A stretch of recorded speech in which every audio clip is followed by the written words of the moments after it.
connais les séries télévisées. J'ai pas la télé, vieux.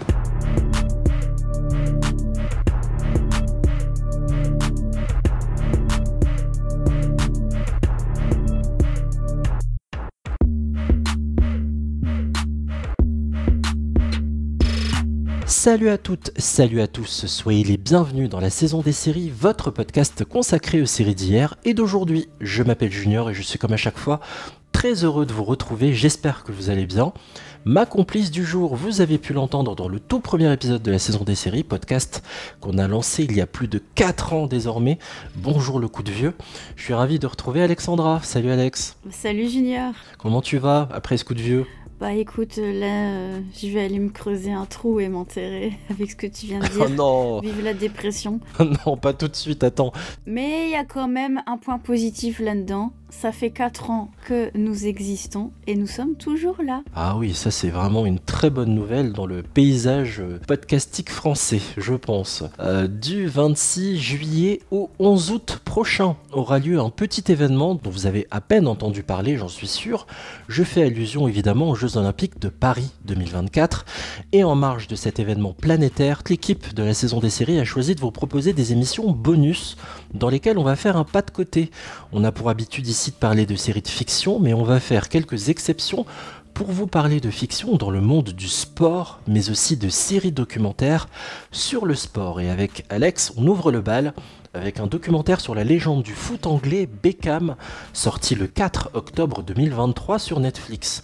Que vaut cette mini-série documentaire sur le beau David, composée de 4 épisodes et réalisée par Fisher Stevens? Alex a-t-elle aimé ou a-t-elle pleuré des larmes de sang parce que le foot à la base n'est pas sa tasse de thé? Thé, Beckham, anglais. Tu me suis Alex? Bon bref, vous aurez toutes les réponses à ces questions et à plein d'autres juste après un premier extrait de Beckham. Tonight we bring you the story of how David Beckham became a global phenomenon.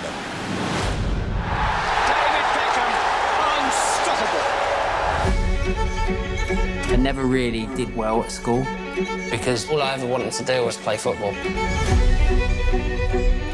My manager kept saying, try and keep it under wraps.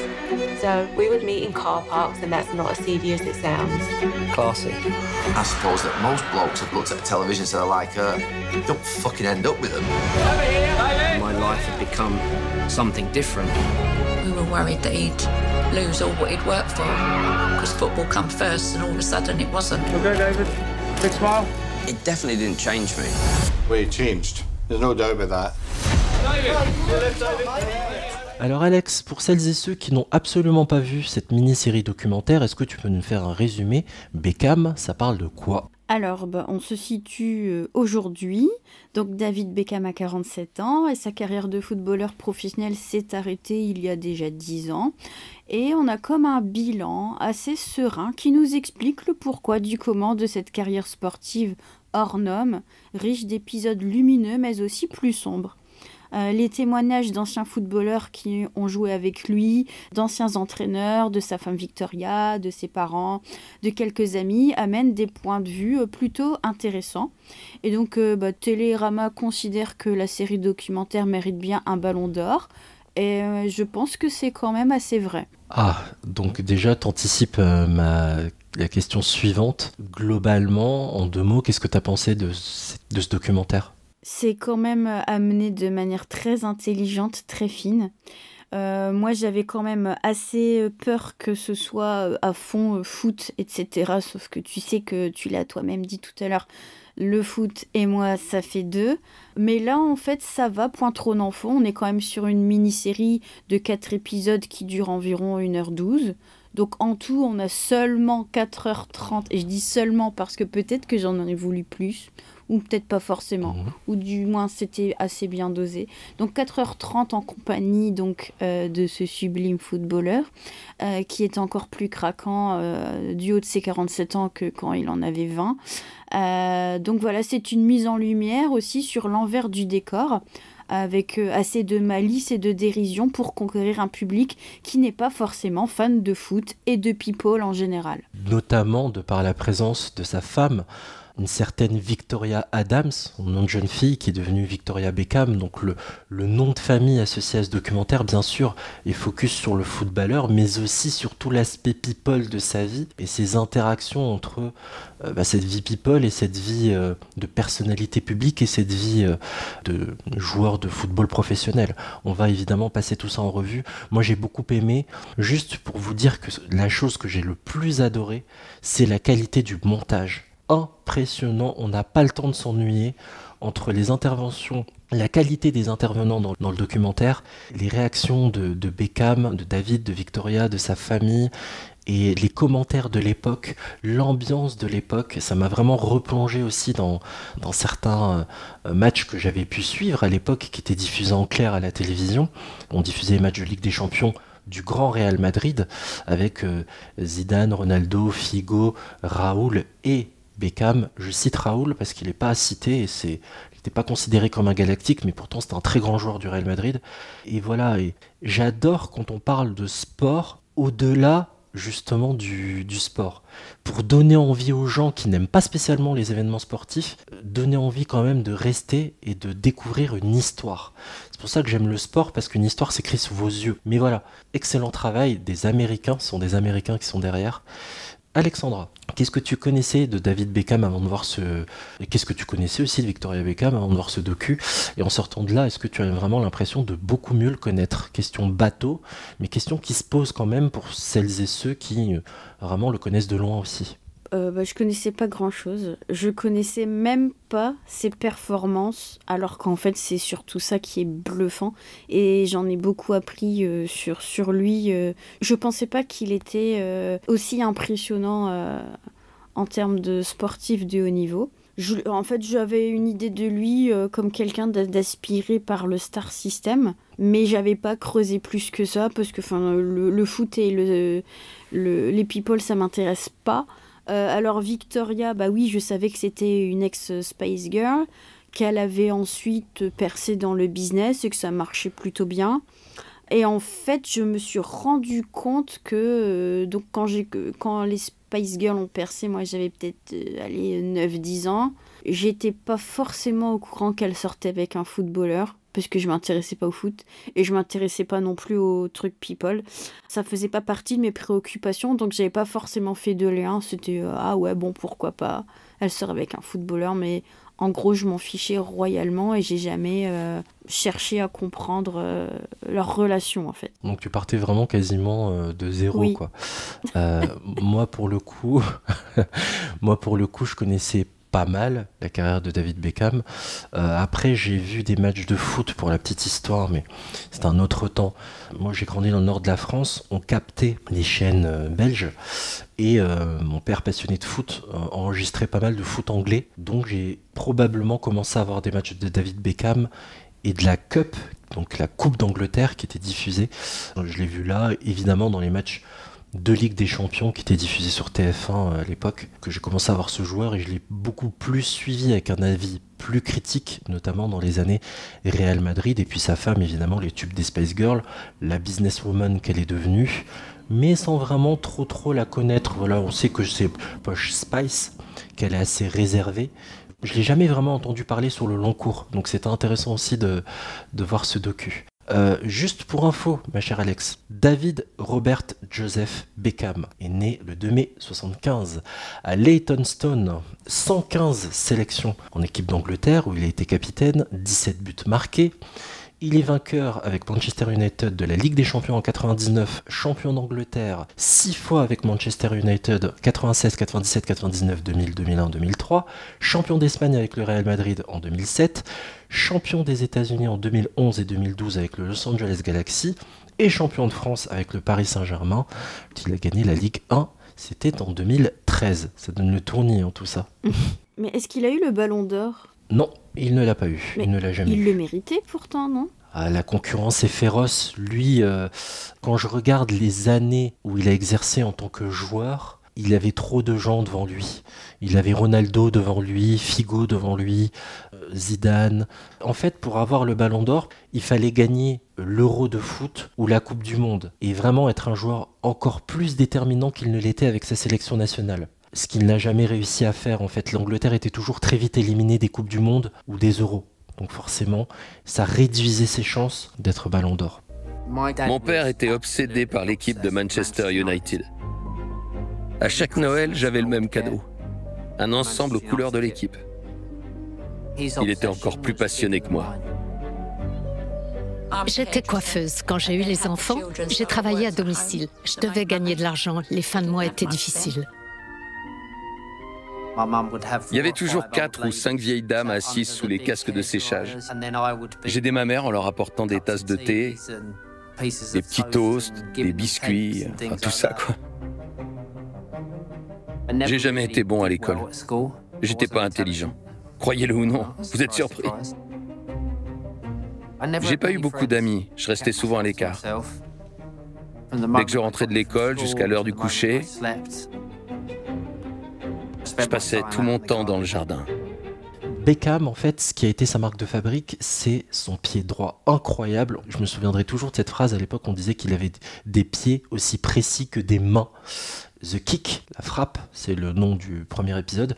Comment s'est passée ton immersion dans ces premières minutes et cette découverte de Beckham et de ses origines en fait? Qu'est-ce que ça t'a inspiré tout ça de cette première entrée en matière? J'ai trouvé ça impressionnant. J'avais jamais entendu parler de son but historique de 96, mais c'est vrai qu'en le voyant, en connaissant le contexte et avec les commentaires de l'époque, je me rends compte que c'était un truc complètement dingue en fait. Je savais pas qu'il avait fait du mannequinat non plus et qu'il collectionnait les contrats et qu'il se la jouait quand même beau gosse mais pas trop. Enfin, il le fait de manière détachée, j'ai l'impression, et ça c'est très intéressant en fait. J'ai l'impression que c'est lui qui utilise le système plus que le système ne l'utilise. Bien sûr, ça s'est développé notamment au contact de celle qui allait devenir sa femme. Il faut quand même rappeler qu'il a des origines modestes, hein. Un papa qui installait des cuisines, une maman coiffeuse à domicile. Il a une petite maison toute simple proche de Manchester. Son père voulait qu'il aille à Manchester. Il y est arrivé.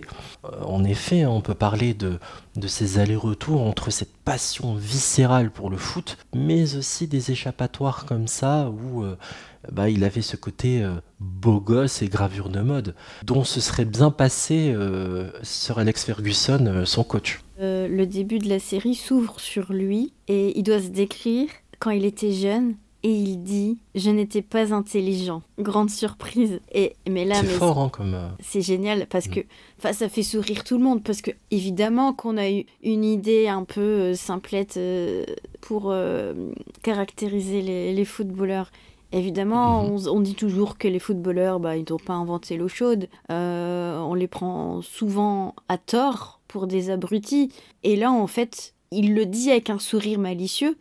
Mais en attendant, il a quand même eu assez de stratégies efficaces pour gérer, investir, créer, soutenir après le Star System, tu vois. Il fait quand même des BA avec l'UNICEF notamment. Et malgré tout, il reste humble. Et en fait, c'est avec quand même beaucoup de travail et beaucoup de rigueur et d'acharnement qu'il a progressé et qu'il a forgé ses impressionnantes capacités qui ont fait de lui un sportif de haut niveau. Donc tu vois, c'est pas qu'il a claqué des doigts et que c'est venu. On voit quand même tout le travail derrière, en fait. Et poussé par son père. Exactement, qui était proche de l'acharnement, hein, tant qu'il ne réussissait pas impeccablement ses frappes de loin, ses transversales, comme on dit dans le jeu, ou ses coups francs, ses coups de pied arrêtés, avec une précision d'orfèvre, d'enchaîner tous ses corners et tous ses coups francs, avec la qualité qu'il faut, en fait, son père le faisait pas rentrer, quoi. Plus la rigueur en plus d'un Sir Alex, et tout ça, indéniablement, ça a joué sur la personnalité de Beckham, hein. Indéniablement. Dans son côté perfectionniste. Mais aujourd'hui, on reconnaît bien les dérives des comportements de certains parents, de certains papas qui suivent leurs gosses au club de foot. Il y a des petits messages souvent qui sont adressés et qui sont dans le règlement. On rappelle aux parents, non, en fait, ne considérez pas votre enfant comme un champion avant l'heure, surtout quand il n'en est rien, quoi. Ouais. Aujourd'hui, le rêve de chaque père ou presque, hein, je caricature un peu, qui inscrit son fils dans un club de foot, ou sa fille, hein, Bon, sa fille, c'est encore une autre paire de... On est encore sur une autre problématique.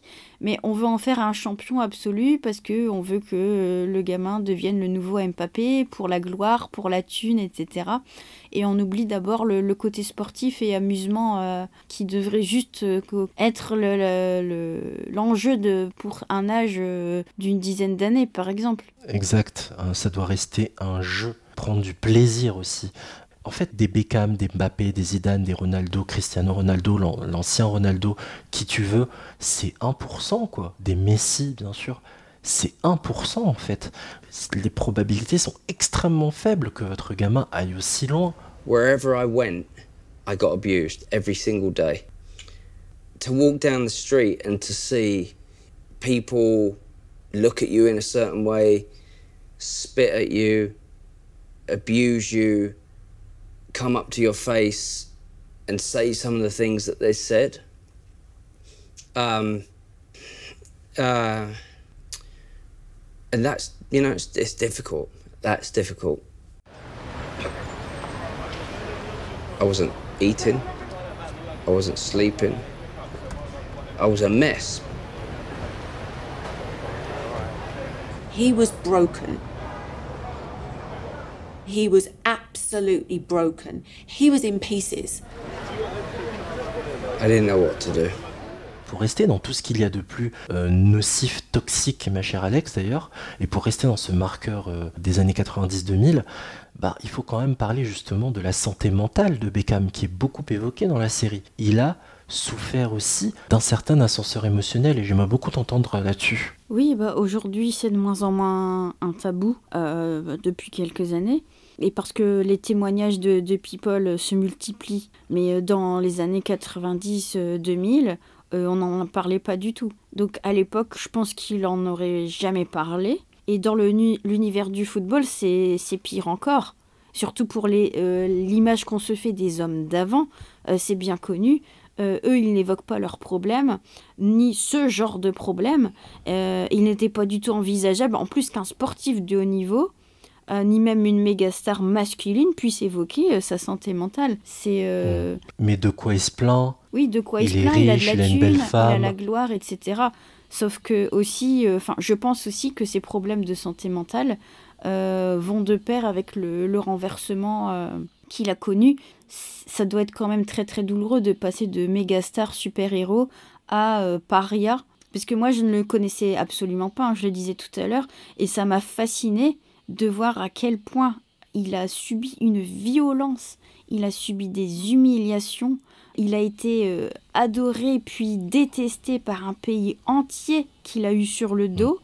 Il fallait quand même un sacré sang-froid pour garder la tête haute, d'une part pour trouver toute l'énergie nécessaire pour se remotiver et surpasser ça. Il y en a plein qui auraient pu abandonner leur carrière parce que ça a dû être très très lourd à porter, ce genre de revirement de situation. Il faut l'expliquer en fait, dans la deuxième moitié des années 90, c'était le Golden Boy, quoi. Qui c'est ce petit Anglais ailier droit, c'était son poste, milieu offensif droit, qui a cette précision dans les pieds pour déposer des ballons, des frappes dans les lucarnes, des ballons déposés sur la tête de ses coéquipiers qui n'ont qu'à finir le travail.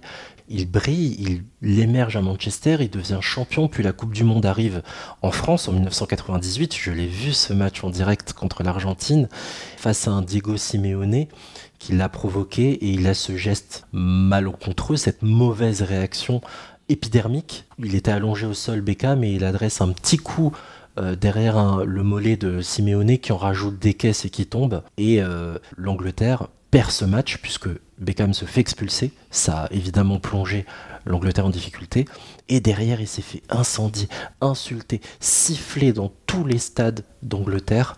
Sa femme même venait assister à des matchs. Elle se prenait des insultes profondément sexistes que je ne répéterai pas, mais Victoria Beckham le dit. C'était horrible les chants qu'elle se prenait. Heureusement, il a su tenir, justement, penser à sa femme, à ses enfants, dire « je vais tenir, on va surmonter ça ». Ça m'amène d'ailleurs à la question de l'amour qu'il y a entre les Beckham. Ça, c'est toi qui as souligné ça avant que je lance le documentaire, et j'avoue que je ne m'attendais pas à ce que ce soit aussi approfondie, cette question-là de l'amour qu'il y a entre Victoria et David. Oui, on dirait un amour fou, clairement, très fougueux, qui démarre très très fort, et ça laisse penseur, voire carrément rêveur. C'est elle qui semble être véritablement son pilier, et au final, il n'y a pas de il n'y a pas de David Beckham sans Victoria, et il n'y a pas de Victoria sans David Beckham. Enfin, c'est... Exactement. On dirait deux colombes, là, sur un fil, et le fil, il pourrait se tendre et les expulser tous les deux dans l'univers, tellement c'est de la violence. Et en fait, non, ils resteraient accrochés, soudés, côte à côte. Limite, ils préfèrent tomber ensemble. Enfin, ils ne sont jamais tombés ensemble. Parce que d'ailleurs, en fait, Beckham, il a jamais eu à se relever parce qu'il est jamais entièrement tombé. Il a jamais laissé paraître quoi que ce soit. Et d'ailleurs, il est son propre champion avant tout, avant de redevenir un champion pour les autres, en fait. J'ai oublié de dire qu'il a vraiment été déprimé, d'ailleurs. Il a une force de caractère énorme parce qu'il s'en est pris tellement plein la tronche. Et il avoue que Victoria l'a aidé, en fait, à surmonter tout ça. Et franchement, rares sont les personnes capables de surmonter ce genre d'épreuve extrême. Tu passes d'un extrême à l'autre, ça doit être tellement bouleversant. Et en fait, j'ai trouvé ça génial. Tu sais, la fameuse expression « derrière chaque grand homme, il y a une femme ». Là, clairement, il l'avoue. Oui, et une grande femme, qui est devenue aujourd'hui une femme d'affaires, qui a des produits à son nom, dans la mode. Oui, elle fait partie des plus grandes fortunes du Royaume-Uni. And I'll go, go on. I go, come on, baby. Je me souviens que je n'avais pas vraiment mesuré l'ampleur de ce qui se passait. Vous savez, je ne me suis jamais vraiment intéressée au foot. C'est lui que j'aime regarder jouer. S'il faisait autre chose, ce serait pareil. S'il peignait un mur, je passerais des heures à le regarder peindre. Vous voyez ce que je veux dire? C'était lui que j'admirais par-dessus tout. Et elle était tellement importante dans sa vie que, pour la génération la plus jeune qui nous écoute, Neymar n'a rien inventé. Les coupes de cheveux marketing et tout sur le terrain, qu'on médiatisé, la coupe Iroquois, la boule à zéro, tout est parti de Beckham en fait. Et d'ailleurs, quand un de ses enfants vient au monde, je sais plus si c'était le deuxième enfant des Beckham, ils en ont 4. Quand le deuxième arrive au monde, la première chose que Beckham demande à sa femme avant d'annoncer à la presse, c'est: tu crois que ça va, la coupe de cheveux, là? C'est pour vous dire à quel point l'image, ce qu'on renvoie, était toujours au centre du couple. Et surtout, c'est pas que l'image physique de Beckham, c'est l'image de la famille, en fait. C'est ça aussi, tellement l'un et l'autre sont interconnectés, quoi. Et puis, ils ont traversé ensemble l'enfer. Ils ont vécu l'acharnement des paparazzis. Donc on connaît cette passion qu'ont les Britanniques pour les tabloïds. C'est presque viscéral, comme si la vie privée des stars leur appartenait, faisait intégralement partie de leur vie à eux. C'est très malsain, il y a le voyeurisme aussi qui est abordé dans la série, et on se rend pas compte à quel point c'est violent. Si on avait pu s'en rendre compte avec les Didi, poursuivis par les paparazzis qui l'ont amené à une tragédie, et on se dit qu'en fait ça pourrait finir en tragédie pour n'importe qui. Et ça ne s'est pas calmé, c'était le cas en Angleterre quand il était à Manchester entre ses 15 et ses 27 ans, et puis il rejoint le Real Madrid et c'est pas mieux, quoi. Il emmène ses enfants à l'école, on les suit. Il y a même cette scène surréaliste où il est en voiture avec sa femme, il est en train de conduire, sa femme est à l'arrière avec leur fils qui l'emmène à l'école, et il y a des hordes de gens qui tapent comme ça sur le capot, et Beckham et Victoria et David sont obligés de rassurer le petit en lui disant: ça va, ils peuvent pas rentrer, t'inquiète pas, ils peuvent pas rentrer. Partout où il allait, c'était dingue, au point même que des coéquipiers de Beckham lui en voulaient. Putain David, on est obligé de faire une tournée pré-saison à cause de ta présence, quoi, on te remercie pas, au lieu d'être en vacances, quoi. Puis on aurait pu évoquer aussi cette liaison. Bon, ils ne sont pas trop éternisés dessus, mais ça aussi, ça a bien pulvérisé. Oui, en effet. Au final, on ne saura jamais. Mais c'est pas plus mal, parce que j'ai envie de dire, ça ne nous regarde pas. Et eux, s'ils ont su surmonter ça, j'ai envie de dire, tant mieux pour eux. Et ça vient encore montrer à quel point leur relation est forgée, mais vraiment de manière solide. Et c'est pour ça, quand je te disais, ça laisse penseur, ça laisse rêveur. On a l'impression que rien ne pourra jamais... Bon, j'espère qu'ils vont jamais divorcer du coup, parce que je regretterais d'avoir dit ça. Oui, et cet épisode vieillirait très mal. Bah oui. Non mais là, attends, c'est quoi? Ça fait plus de 20 ans. Tu te rends compte, ils ont un enfant qui est déjà marié, un de leurs fils. C'est ouf. Bientôt, ils vont devenir papy et mamie. Plus de 25 ans même. Oui. Ouais, ça commence à faire. Et moi, ce que j'aime beaucoup, je pense que de toute façon, Alex, t'avais déjà des indices. Je vais revenir à quelque chose de très récent. C'est Beckham, la reine Elisabeth décède. Qu'est-ce qu'il fait, David Beckham? Lui qui est une des personnalités quand même les plus connues en Angleterre, tu te souviens de ce qu'il a fait? Oui, il a refusé de passer VIP.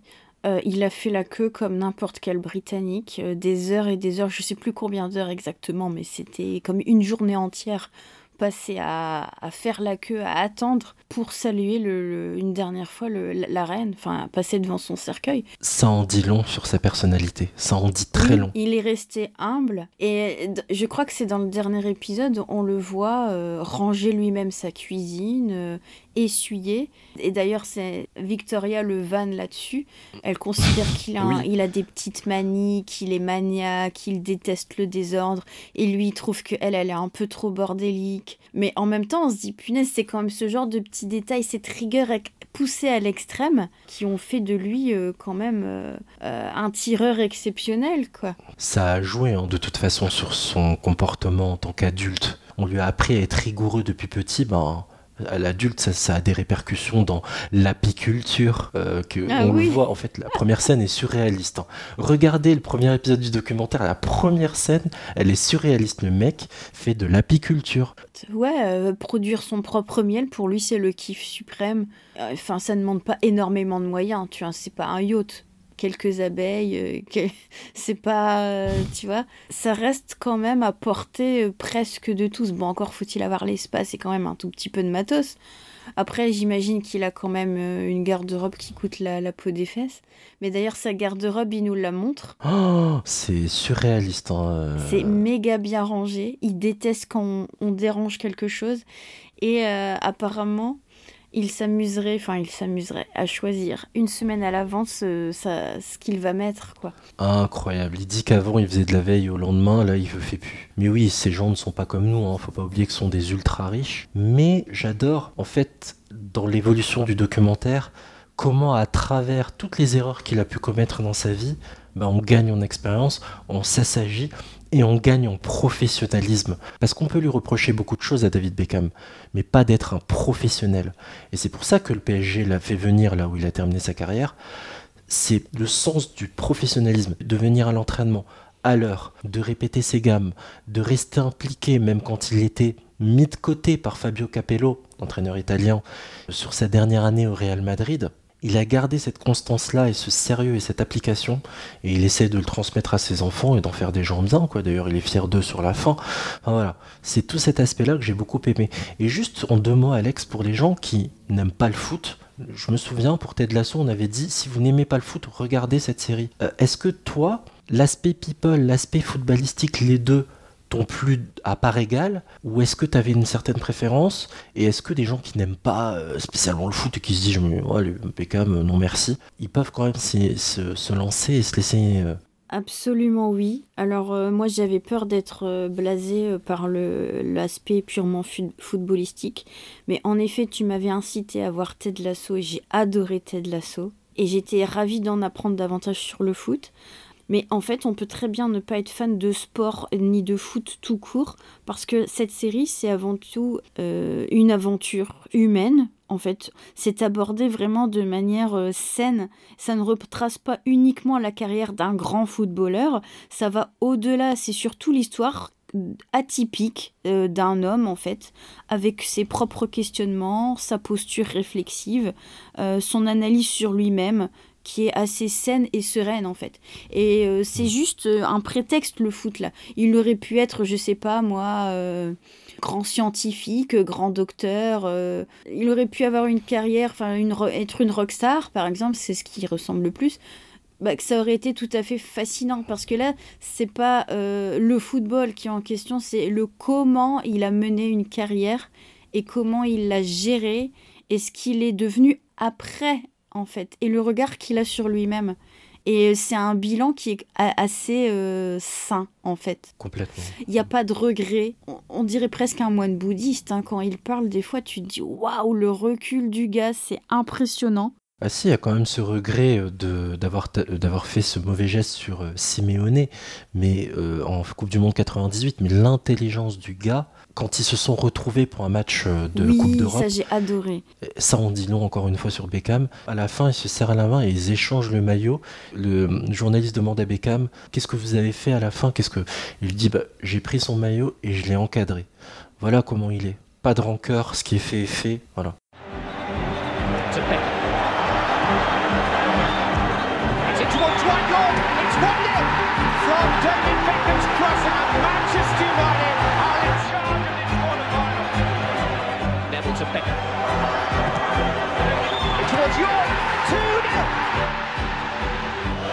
Baccio with a free kick. Everywhere is by Beckham.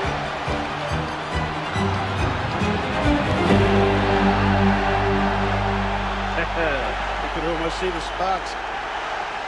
I don't think the baby will be called Diego, let's put it that way. Manchester United 2, Inter Milan 0. À la fin du match, il a eu l'élégance de venir me voir pour me demander mon maillot. Vous l'avez accroché à une cible? Non, je l'ai encadré. Oui, juste, la qualité des intervenants, je l'ai dit beaucoup de fois, c'est impressionnant. Eric Cantona, par exemple, Figo, Ronaldo parle, Gary Neville, je crois que c'est mon préféré, c'est un de ses meilleurs potes qui joue arrière droit à Manchester, qui raconte le mariage et tout avec leur costume mauve, le mariage des Beckham, avec la robe mauve, costume violet et les 400 coups qu'ils ont pu faire ensemble. Michel Salgado, Roberto Carlos, Diego Simeone justement, avec qui ça a été compliqué, il est là, l'actuel président du Real Madrid, Florentino Pérez, qui est complètement fou, qui est prêt à sortir tout le temps du pognon aujourd'hui sur un certain Kylian Mbappé. La liste est trop longue. Il y a Melsi, c'est incroyable quoi. Les anciens entraîneurs, regardez ce docu quoi. C'est un bel hommage en fait pour sa carrière, pour l'homme qu'il est. Non, c'était très très bien. Moi je les ai matés à la suite, alors que j'aurais jamais parié un copec là-dessus. Voilà, on vous recommande cette série documentaire Beckham, réalisée par Fisher Stevens.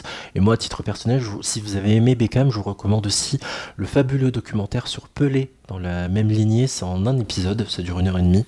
J'adore la fraîcheur, moi, des documentaires Netflix. Parce que voilà, t'as Beckham qui parle à 47 ans, t'avais Pelé qui parlait au crépuscule de sa vie. Et vraiment, je vous recommande de regarder ces documentaires pour voir, apprendre à découvrir les histoires au-delà du sport si vous n'êtes pas passionné spécialement par le sport au centre de l'émission.